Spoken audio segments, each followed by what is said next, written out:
And welcome back, welcome live, welcome forward. What have you guys? Boys and girls, U.S. Virgin Islands chess students, and coaches, admins, trainers, tournament players, everyone involved in our ISV International U.S. Virgin Islands Chess Federation chess community. And welcome back to another virtual analysis, guys. Covered my own personal games, Colin Peter Heim with operator, instructor at U.S. Virgin Islands Chess Federation, guys. And we're back live. Let's get right to a very important game, guys. I titled this video, excuse me, I titled this video The Russian School of Chess. This video is for my beginners and my intermediate level players at ISV. Guys, I've been doing so many videos in my advanced playlist, Lee Chess games, 2,000 plus games that I have to go over in the Fritz engine. This is the Fritz engine, guys, that you're viewing right now, in case you're new to my videos. So the reason why I titled this video, if you guys are used to seeing my channel, used to seeing my videos, I know there's 40 of you guys now. This is a private channel too, guys. So we have 40 subscribers in the channel. Those are all ISV students, learners, coaches, tournament players, so on and so forth. The whole ISV community is within you guys. So thank you guys for participating, start subscribing and watching. There will be much more material to come in the future, and we promise that here at ISV. Okay, we're only the best at what we do, guys, in educating, okay? And enjoying ourselves when we have the chance to. Throw in some jokes here. Tony's hilarious, right?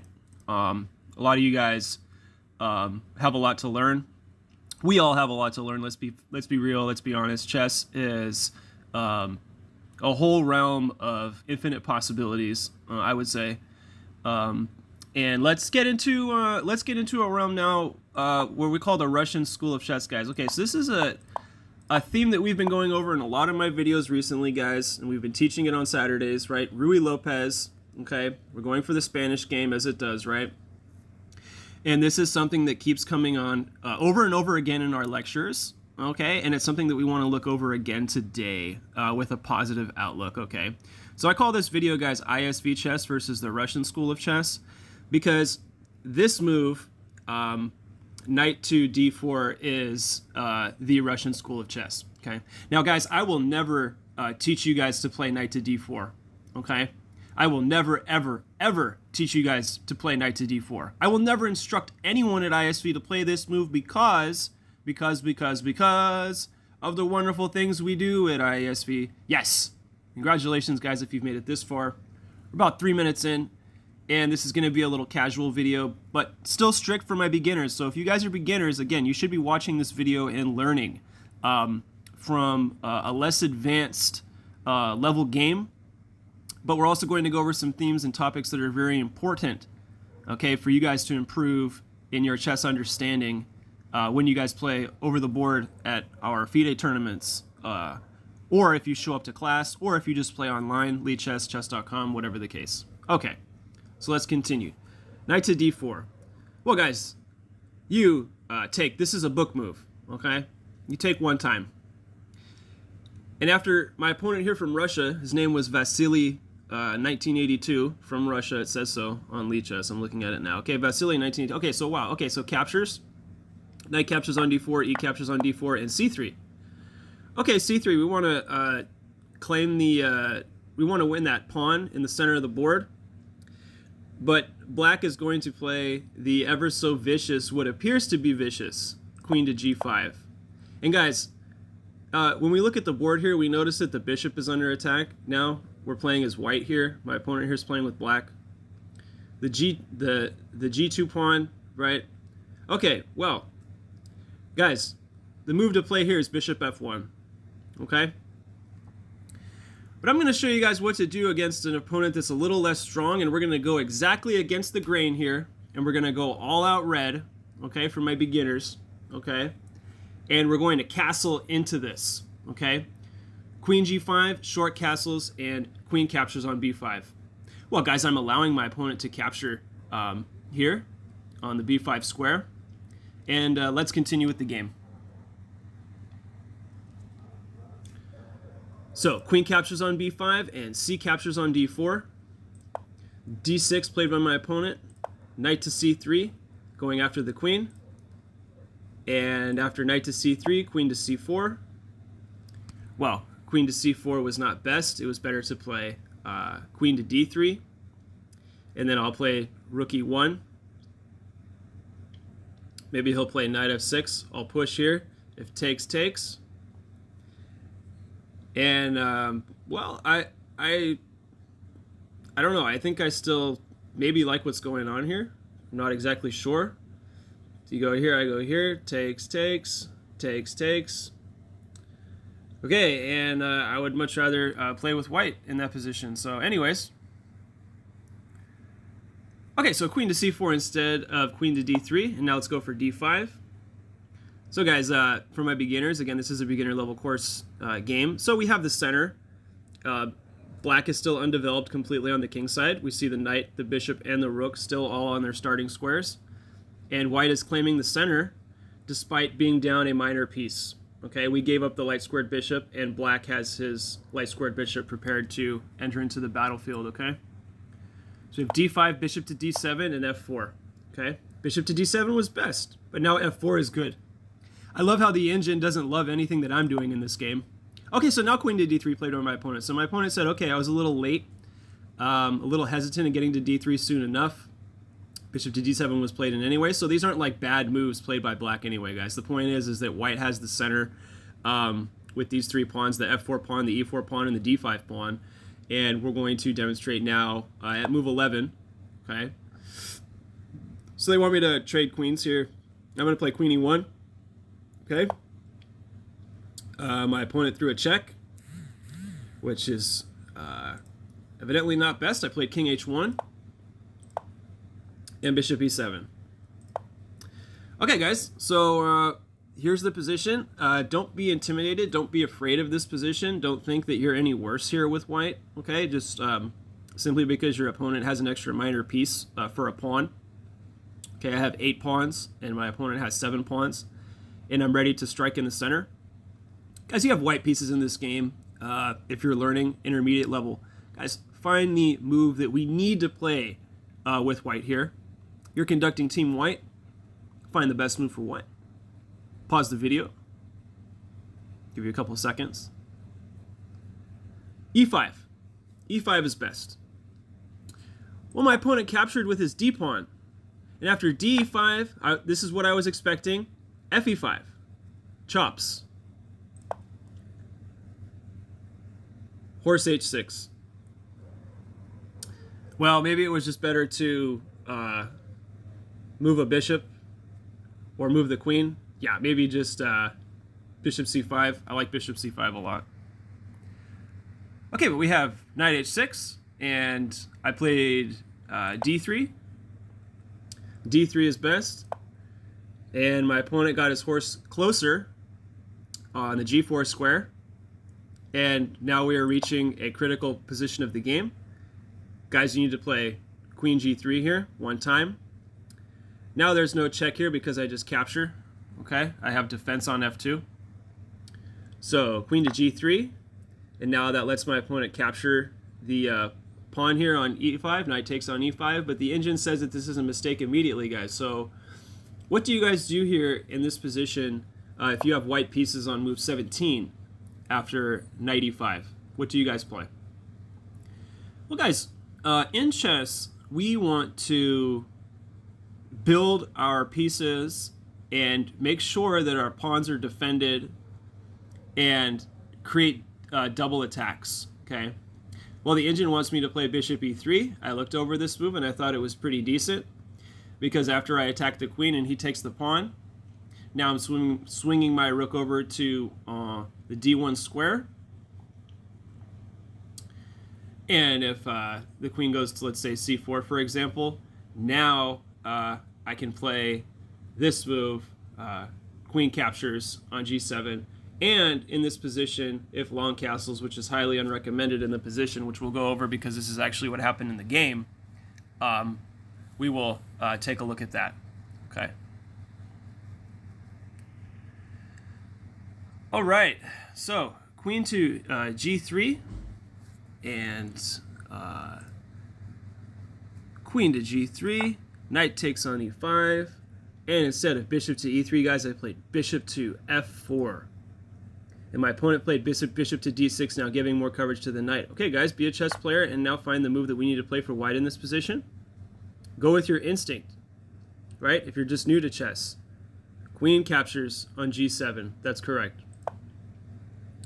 Now long castles from my opponent, and that defends the attack from the... whoops, sorry there, guys. That defends the attack on the rook on h8. So now this gives white a chance to get more pieces into the game, and I played the best rook swing, rook from a to e1, that's right, and rook from h to g8, attacking my queen. You guys find the best move for white here? We need to play queen f6 and just get out of the way, but guys, remember, we're still learning, right? We want to keep the pressure. There is so much pressure here with these pieces here in the middle of the chessboard. We want to make sure that we have enough coverage to the attack. Which pieces are being attacked? Which piece here, guys, pause the video moment. This is a learning moment. We're about 11 minutes in on the dot, actually. Which piece in this position of a chess game is the focal point? Which piece is the piece that's being targeted and pressured the most? I'll give you guys a couple seconds. I'll give you guys a hint. It is Team Black that has the problem piece, okay? That's what we're going to call it, guys, okay, a problem piece. Where is the problem piece on the board? Guys, it's the knight here on the e5 dark square, okay? That's the problem piece because it is being attacked by a bishop, a queen, and a rook. The queen on the f6 dark square, the bishop on the dark f4 square, and the rook on the dark e1 square, okay? So now my opponent played the move rook to g6, attacking the queen. And guys, another pause the video moment. I know we're getting overwhelmed with these pause the video moments, but it's so necessary, guys. ISV versus the Russian School of Chess in a Ruy Lopez game. Book line. Rook to g6. And remember, in this position, we are still down a full minor piece for a pawn. Guys, I want you to find the move for white in this position immediately. I kind of maybe gave it away there with a spoiler. I kind of maybe showed the hint. Or maybe I didn't. What is the move to play here for white, guys, if we know what we're doing? Bishop takes on e5. Okay, we are winning the minor piece back. We are winning the knight, the e5 knight for the light squared bishop that we gave up on b5 in the beginning of the game. Well, guys, in this position, you have to take the queen. And after my opponent from the Russian School of Chess took my queen, I took his queen. Okay?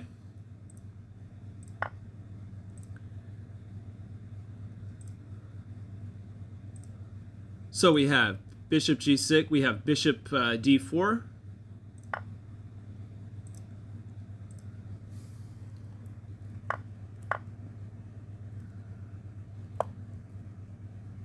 Okay, guys, so it turns out that I'm looking at my notes here. I'm coming there in just a moment. Okay. So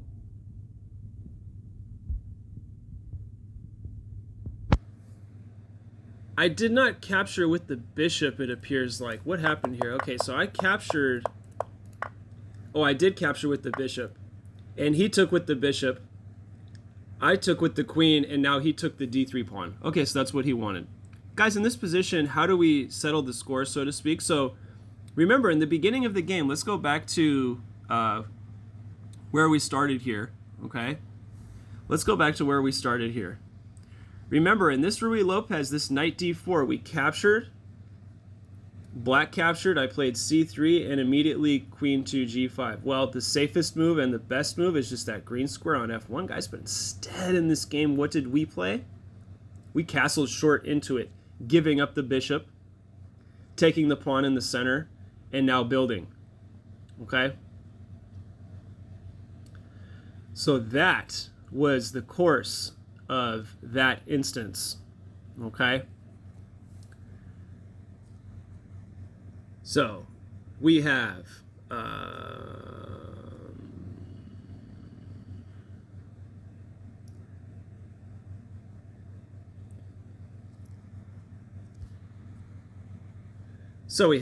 bishop captures queen. we have bishop captures bishop, queen captures bishop, and queen captures on d3, guys. That was the line. Thank you guys for being so patient, okay? Excellent stuff. Queen takes on d3, and now, guys, just queen to e4. It's okay. We can give up the queen in this position. Why? Because black has split pawns here on the king side, and white has better pawns on the king side, okay? And we also have a center pawn on the d5 square, right in the center of the board, so white is still slightly better, even if black does decide to give up. And black did decide to give up. Guys, in this position, it's not best to give up the queen. It's best to just play queen to d2 and go after the pawn here, okay? And now if I play this move, going back to g5, there's more pressure on the pawn, and that's a little bit more advanced. So we'll let that line go for now because that's a little deeper chess, okay? Okay, so my opponent captured. I captured back with the rook. And after rook captures, he swung his rook over. And guys, another learning moment for my beginners, guys. We want to get to the 7th rank, right? Don't we? We want to get to the 7th rank. The 7th rank is this rank, right? 7. See the number 7 in the corner?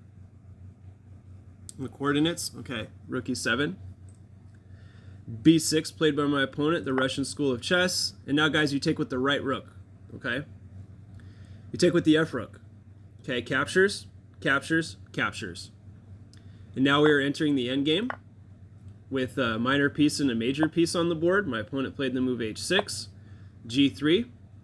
I'm going to demonstrate for you guys now how to win this game if you ever end up in a similar position, which may or may not be highly unlikely or otherwise. So I swung my rook to h7, guys. We want to attack now. We want to go after all of black's pieces on the king side, as now we have what we would call a pawn majority on the king side with 2 to 1. There's 1, and there's 2 for the white in front of the white king. Okay. Rook to h7, bishop to g4, which is best by my opponent, covering the pawn. Well done. And king to g2. Rook to f6, h3 now, kicking away the bishop. Bishop f3 check, of course. King h2, going to a dark square, and a6. Okay, guys, maybe this is or not a critical moment move. It's move 32. And what are we going to do about this little pony on c3? And what are we going to do about the situation on the king side? Guys, please set this up over the board, guys, girls, and players at ISV, Chess Federation, School and Academy of the Greats. Let us find out what to do here for white. So, guys, it's white to play in this position. Pause the video. Find the best move for white. Set this up over the board, if you will. Guys, move is h4, right? h4. We want to keep the black pawn from advancing on the h5 square. We don't want to allow him to go forward. So my opponent dropped his bishop back as a response. Always throw a check when you can, guys. It's all about attacking your opponent's king, right? Aside from all the strategy that goes into chess and tactics and everything else that goes into this world. Well, guys, after getting the king forward and forcing him to another square after the rook check, now we play knight e4, and this is best. Now we're going after the rook. And not only is white better in this position, but white is clearly better, okay, as in chess terminology. Okay, so rook f4 is rook f5 is decent because it takes care of h5, the light square. Knight e4, rook f5, rook h7 check. King goes back to e8. Well, that's just going to give up the c7 pawn. And doing so, he's going to pick up my d5 pawn, which was important in the game. And now, guys, find the, yes, the critical square here. Be a chess player, and if you guys are still learning chess, you pick up that horsey, right? And you go for that course, and now there is what we call a double attack on the checked king and the rook. Well, in this position, you have to move the king. And the best move is the d8 square to put the king. But now after the rook gets lost, well, guys, my rook is still defended in this game. And it's in this position that black probably just should resign. I'm just up an entire rook for no compensation, and I have a pawn, so I'm +6 in this position in terms of chess value. Okay, rook to h7. Okay, Bishop takes, and I'm saying that's fine. Like, you can take my knight all you want. I'm going after the pawn on the H file. He's going to take my A pawn, but here comes G4. And let's show now without too much instruction, guys, at 20 minutes now. Congratulations if you guys have made it through this 20-minute lecture. It's very impressive.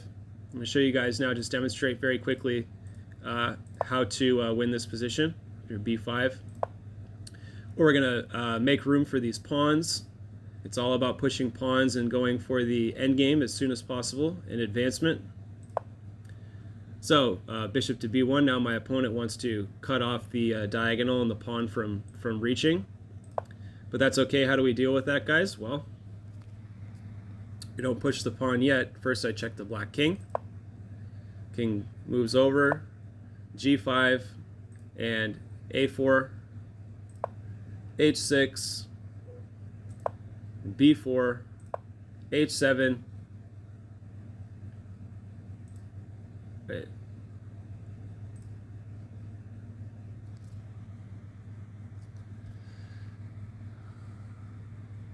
Okay, so we're here, rook check, that's correct.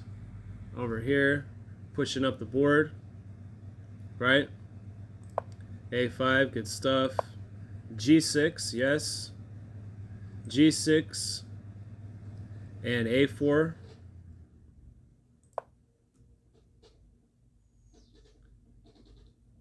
We have H6, we have B4, H7, and my opponent advanced his pawn.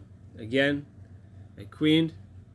He pushed his pawn, check, and we can stop here, guys. Thank you, everyone, for participating and watching and learning, listening, viewing, and getting some virtual instruction today. Guys, it's Jost Colin Heim with ISV, U.S. Virgin Islands International Chess, and U.S. Virgin Islands Chess Federation. See you guys on the other side, and best of luck with your chess online and over the board. Thank you guys for holding on if you guys made it through that whole video. And this was a Rui Lopez, what to do about the Russian School of Chess when your opponent goes for knight d4 and takes, and now playing against a weaker opponent and allowing him to capture, not playing bishop f1, but instead castling into this, queen b5, and we're going to fight for the center, and life can go on. And we demonstrated that today for you guys at ISV. Congratulations, guys. Good stuff. Take care of your chess, take care of yourself, and as always, see everyone on the other side of the chessboard.